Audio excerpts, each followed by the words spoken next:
اعوذ باللہ من الشیطان الرجیم بسم اللہ الرحمن الرحیم۔ معزز ناظرین، خالد کمانڈر آپ کی خدمت میں حاضر ہے اور آج ذکر کروں گا جو سوشل میڈیا پہ خبر آئی، دوسرے میڈیا پہ بھی آئی کہ لاہور ہائی کورٹ سے ایک کبوتر چور کی ضمانت منسوخ ہو۔ تو اس سلسلے میں آپ کو یہ بتانا چاہوں گا کہ اس کبوتر کے کوئی والی وارث تھے جنہوں نے اس کے کیس کو فالو کیا اور کبوتر چور کی ضمانتیں منسوخ ہوئیں۔ اس میں عدالتوں کا، اس میں پولیس کا کوئی عمل دخل نہیں ہے۔ وہ اتنا ہی عمل دخل ہے کہ اس کے کبوتر کے وارث تھے جو اس کے کیس کو فالو کرتے رہے اور پولیس کو مجبور کیا، عدالت کو مجبور کیا کہ اس کی ضمانت کو منسوخ کیا جائے۔ وہ سارا کیس ان کے وارثوں نے، کبوتر کے وارثوں نے لڑا۔ لیکن افسوس کے ساتھ یہ کہوں گا کہ ہمارے اس ملک پاکستان کے وارث نہیں ہے، اس کے وارث بدلتے رہتے ہیں۔ جب حکومت بدلتی ہے، جب حکمران بدلتے ہیں تو یہ ہماری انتظامیہ، عدالتی ایڈمنسٹریشن، جو بھی مشینری ہے، یہ پھر ان کے تحت کام کرتی ہے اور جو وہ کہتے ہیں اسی طریقے سے کام ہوتے ہیں۔ اسی طرح دوسری ایک مثال اور آپ کو دوں گا اس انصاف کے نظام کی کہ سپریم کورٹ سے 2 بھائیوں کو باعزت بری کیا گیا ان کے 1 سال پھانسی چڑھنے پہ گزرنے کے بعد۔ تو یہ کہاں کا انصاف ہے جو ان 2 بھائیوں کو ملا؟ ان کو سال پہلے پھانسی بھی دی گئی اور سال بعد جو ہے ان کا فیصلہ ہو رہا ہے سپریم کورٹ میں۔ یہ کس طرح کا انصاف ہے؟ یہ کس طرح کا ماحول ہے؟ کیا ہمارے میڈیا والوں کو یہ جرت ہوئی ہے؟ کیا ہمارے میڈیا والوں کو توفیق ہوئی ہے کہ جائیں اور ان کے گھر والوں سے، ان کے ورثاء سے پوچھیں کہ جتنے سال یہ کیس چلا ہے اور ان کے ساتھ کیا گزرتی رہی ہے، عدالتوں میں کیا ہوتا رہا ہے، وکیل ان کے ساتھ کیا کرتے رہے ہیں، پولیس ان کے ساتھ کیا کرتی رہی ہے، کیا پولیس نے ٹائم پہ تفتیش کی نہیں کی، چلان پیش کیا نہیں کیا، اور ان سے کیا کچھ وصولیوں کی بات چیت ہوتی رہی ہے۔ یہاں رشوت کی بات تو بہت ہوتی ہے، کرپشن کی بات تو بہت ہوتی ہے، اس کے ثبوت کبھی نہیں ملتا اور ثبوت چھوڑتا بھی کوئی نہیں ہے۔ پاگل لوگ ہیں جو پیچھے پھرنا شروع ہو جاتے ہیں جی کچھ ثبوت لے کے آئیں۔ جو چوری کرتا ہے، جو ڈاکہ مارتا ہے، جو رشوت لیتا ہے، وہ اپنے ثبوت نہیں چھوڑتا، فول پروف کام کرتا ہے۔ تو اس طرح کے جو وارداتیں ہوں گی، اس طرح کے جو کام ہوں گے، آپ کو ثبوت نہیں ملیں گے۔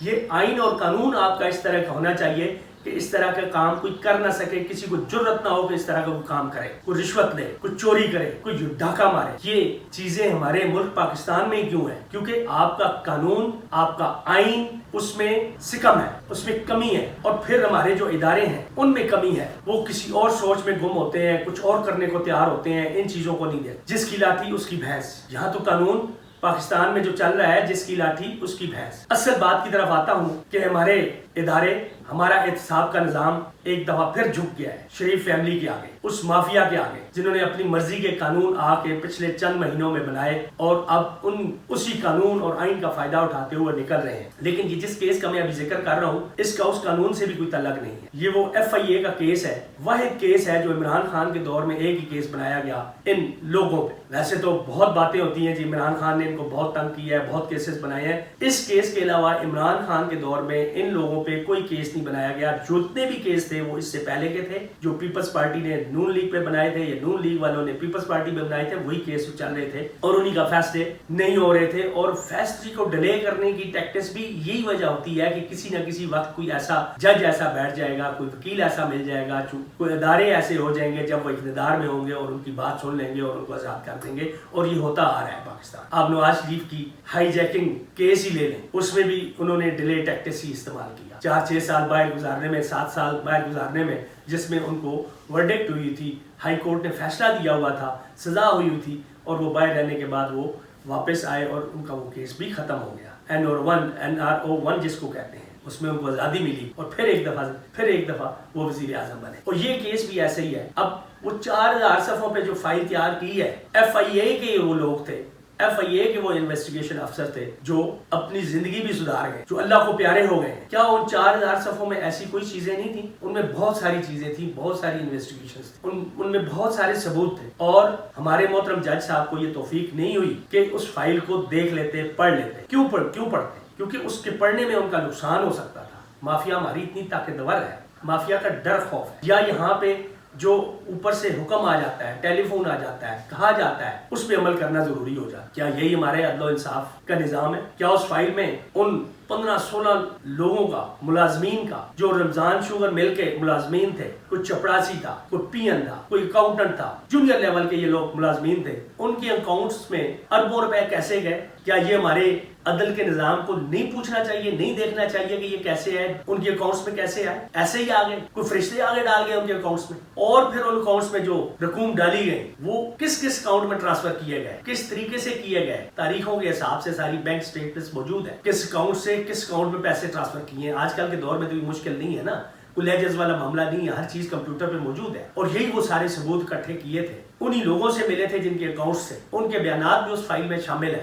کہ کون یہ سارا کچھ کرواتا ہے، کس کے کہنے پہ یہ ہوتا ہے، کون کرتا درتا تھا اس ساری کارروائی کا، اس ساری واردات کا۔ تو وہ پیسے ایک اکاؤنٹ سے دوسرے اکاؤنٹ میں گئے، کہیں باہر بھی گئے اور باہر سے واپس بھی آئے، اس میں ایک ٹائم لیمٹ بھی ہے، ساری ٹائم لائن ہے اس میں کہ آج اس اکاؤنٹ میں مقصود چپراسی کے اکاؤنٹ میں یہ پیسے ڈالے گئے، کل وہ دوسرے اکاؤنٹ میں گئے، پرسوں وہ جو ہے وہ باہر چلے گئے، اور پھر 1 یا 2 دن بعد وہی ٹی پاکستان میں ریمیڈنس کے طور پہ واپس آ گئی اتنی اماؤنٹ کی۔ تو یہ 16 ارب کے جو ٹرانزیکشنز تھیں ان اکاؤنٹس میں ناجائز، یہ پیسے کہاں سے آتے رہے؟ کس کے پیسے تھے؟ کیا ان ملازمین کے پیسے تھے؟ وہ نہیں، ہرگز نہیں تھے۔ ان کی تنخواہیں تو 15,000 20,000 25,000 اس سے زیادہ نہیں تھی، ہو سکتا ہے کسی ایک کی 30-35 ہزار بھی ہو، اس سے زیادہ نہیں۔ تو آخر یہ پیسے کیسے آتے رہے؟ کیا ہمارے عدل کے نظام کو یہ چیز نہیں دیکھنی چاہیے؟ کیا ہمارے عدل کے نظام کو اس 4,000 صفحوں کی فائل کو نہیں پڑھنا چاہیے تھا؟ اور یہی کافی تھا کہ صرف اتنا پوچھ لیتے کہ جی حمزہ شہباز، شہباز شریف اور سلمان شہباز کے اکاؤنٹس میں ان اکاؤنٹ سے کوئی ڈائریکٹ ٹرانزیکشن ہوئی ہے؟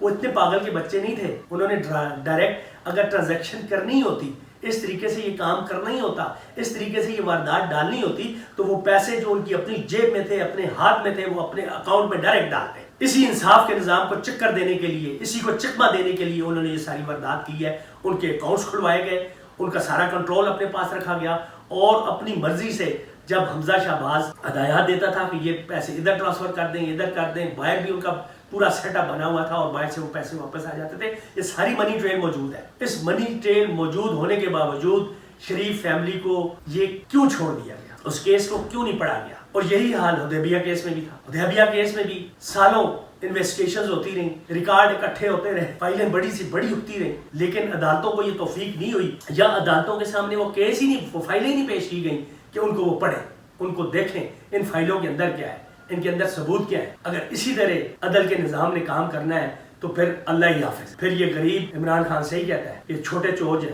مرغی چور ہیں، بکری چور ہیں، سائیکل چور ہیں، موٹر سائیکل چور ہیں، وہ پھر جیلوں میں رہیں گے، ان کی کاغذی کارروائیاں پوری ہوں گی۔ انٹرنیشنل جو سرویز ہوتے ہیں ہمارے عدالتی نظام کے یا ہمارے ایڈمنسٹریشن کے یا جو بھی پولیس کا سسٹم ہے، ان کے جو سرویز ہوتے ہیں یا کرپشن کے جو سرویز ہوتے ہیں، اس کو پورا کرنے کے لیے یہ چھوٹے کیسز، ان کے لیے یہ فائلیں بہت ہیں، اور بڑے جو مگرمچھ ہیں ان کو اسی طریقے سے آزاد کیا جاتا ہے۔ اور ہمیشہ یہی ہوا ہے کہ جیسے بھی جس کی حکومت ہوتی ہے اس کی من مرضی کے فیصلے ہوتے ہیں، اس کی مرضی کے بغیر نہ پولیس، FIA، نہ کوئی اور ادارہ پر مار سکتا، سارے ان کے تابع ہوتے ہیں، کوئی آئین، کوئی قانون نہیں ہوتا، انہی کا قانون ہوتا ہے، انہی کا آئین ہوتا ہے، جو وہ کہتے ہیں وہی کچھ ہوتا ہے۔ اب بات کروں گا جو الیکشنز ہو رہے ہیں، ان الیکشنز میں خاص طور پہ یہ نوٹ کیا ہے کہ مسلم لیگ نون کی لیڈرشپ، مریم نواز، حمزہ شہباز، جو پچھلے جولائی کے بائی الیکشنز، پنجاب کے بائی الیکشنز میں بڑے پیش تھے، بڑے جلد سے جلوس کر رہے تھے، ان بائی الیکشنز میں وہ کیوں پیچھے ہیں اور مریم ملک سے کیوں بھاگ گئی ہے اتنے عام موقع پہ؟ وہ اس لیے کہ ان کو پتہ ہے کہ اس کا نتیجہ کیا ہونا ہے۔ غلط طریقے سے